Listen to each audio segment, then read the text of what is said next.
I'm still conflicted about legendary battles in Pokemon Go. I mean, they give you the opportunity to catch legendaries, but today me and my brother went down to our park and tried to see if we could catch a Pokemon, and then Lugia appeared, and so we went on a 4-minute sprint to get to the gym that Lugia was at, and we tried to do the raid, and it was just me and him, and we did about 2% damage to Lugia. So they should just make it easier to catch them.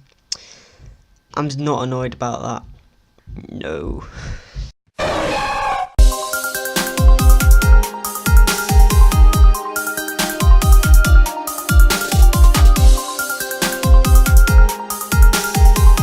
Hello everyone, Uncommon Forest here, and welcome to the video.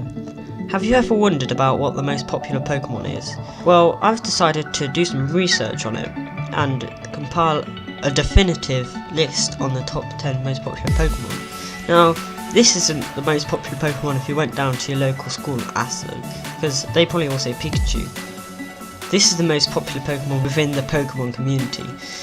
So, you may wonder how I did it. So, I essentially looked through YouTube and chose the top 3 Pokemon of the top 10 lists, and then used those results in an Excel spreadsheet to compile this list.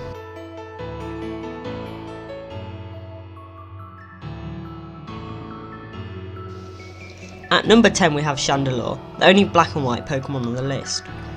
Now, some may have been surprised to see this Pokemon in Pokémon tournaments last year, and to be honest, I was as well.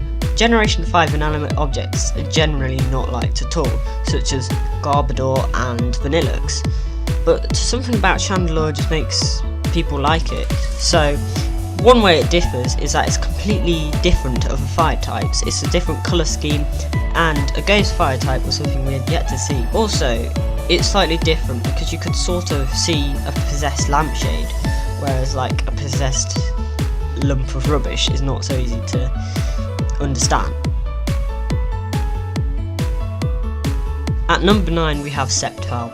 Now, starters are always popular due to the fact that most trainers build a bond with their starter Pokemon in the start of their adventure, as it's the most dependable Pokemon and one they've had since the beginning.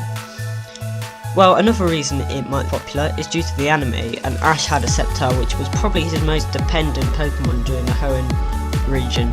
It beat Darkrai in the Sinnoh region, and people just bonded with it, and really it became like the modern Charizard. It also got a Mega Evolution in a Mega Ruby and Alpha Sapphire, which also helped to boost its popularity. I mean, the Dragon type just makes anything look better. I mean, it made Charizard look better, it made Ampharos look better, it made Gyarados look... oh, Dark type. What were they thinking? At number 8 we have Gallade. This looks completely cool. Gallade is a great Pokemon with a versatile typing.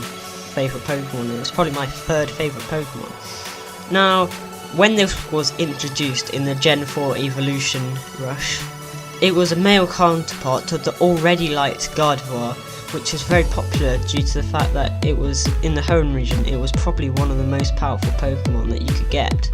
So I'm actually surprised that it's not Gardevoir.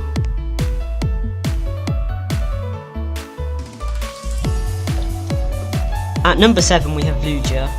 Now, while I personally don't like Lugia, I can see his appeal. I mean, he's the mascot of Silver, which is a game that most of the Poketubing community will have played. Lugia was the mascot that they saw every time they turned on the game. And the reason it's not like either Typhlosion or Feraligatr is that these two starters divide opinion quite a lot. So it makes sense that Lugia is on the list instead of either of those two. Silver sold more than Gold, and also Pokemon Movie 2000 starred Lugia as a main as well, which also gives Lugia an advantage over those two.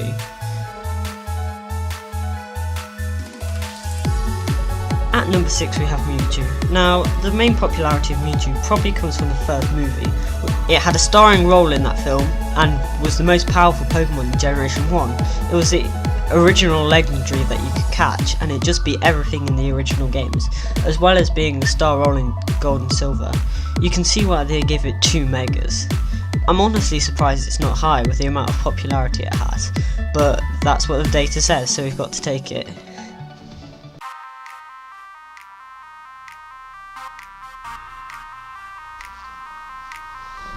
At number 5 we have Gengar. This was the original Ghost type and the only one within Generation 1. And it's hard to pin down exactly why it's so popular, it's just really well designed. And praised by creators and IGN, so it must be well designed.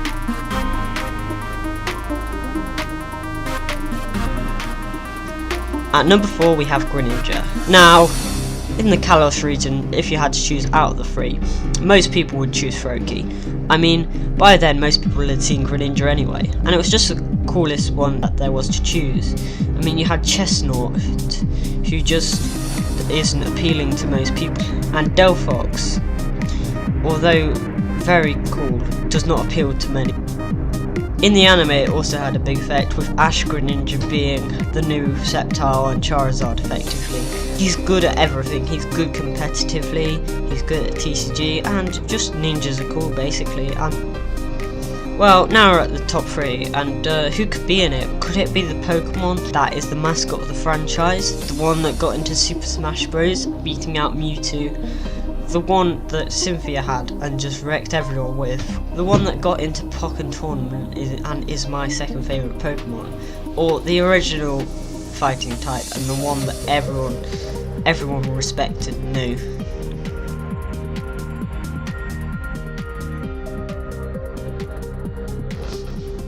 At number 3 we have Umbreon. Now this was the most surprising pick on the list. I had no idea Umbreon was this popular, but evolutions do have quite a lot of popularity, but I thought the points would be spread out across all of the evolutions, not just concentrated on Umbreon like they are. Well, Umbreon was extremely useful, the game's Gold and Silver, with its dark typing and ability to stall. It was hard to beat and hard to lose. It's also very good competitively and is quite easily accessed throughout the generations. It's one of the fact that it evolves at night, which gives it a cool evolution mechanic.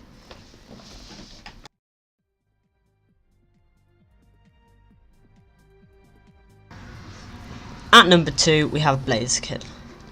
Well, again, as I said with starters before, they're very popular and your starter bonds with you throughout your journey. Well, this was extremely overpowered in Ruby, Sapphire and Emerald. You basically didn't need anything else for the first few gyms, and once you had it to Blaziken, it was strong enough to take anything out without type advantages. It also got a Mega Evolution from Pokemon straight after Kalos was released. Pokemon Company recognised its potential early and have sort of pushed it towards us as like a planned star, similar to how Lucario was pushed forward even before we knew it would be popular. Also, it's extremely powerful. I have had to plan both forms of it to higher tiers, and Mega Blaziken is in Uber, which is usually reserved for legendary Pokemon, so this is an incredibly powerful Pokemon.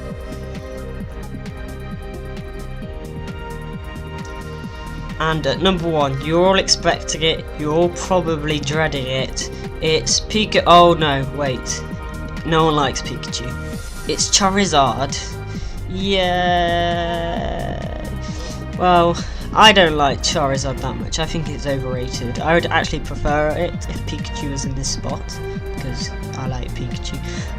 But I can see why it's so popular. I mean, it was everyone's starter back in the original games, and even with the newer games in X and Y, you could still pick it as a starter, and it would be you could depend on it. And I mean, even though it wasn't that useful in the original games, it's good in all aspects of Pokemon. It looks cool. Ash had one which was extremely powerful. It's been good in the trading card game. It was good in the manga. It was, well, basically anything, basically. Smash Bros has been powerful, and I mean, it's just a Pokemon that's built its success off of nostalgia. Everyone knows it, everyone likes it. Well, most people like it, even if it's known as overrated. I wonder if you're surprised by this pick. I mean, I definitely was. I definitely wasn't expecting Umbreon or Chandelure to get onto this. If you disagree with my opinions, well, this is what the data showed, so it's not technically my opinions. I mean, very few of these will get onto my favourite lists. I mean, for a future video, I could go into why certain types and generations are as popular. Or I could go into your opinions. If we got enough comments posting your top 10, I could make a new video stating the YouTube commenters' opinions. I mean, this one wasn't that extensive. I mean, it was quite extensive, but I could go into more detail and go through more data, and it would be easier if we did it using everyone's ideas of favourite Pokemon. So, just to clarify, I'm not a PokeTuber. Next episode will not be a Pokemon related one. So if you don't like Pokemon but for some reason clicked on the video, don't worry, I will be uploading a different type of video next week. So subscribe if you want a similar analysis video, and I'll see you next time.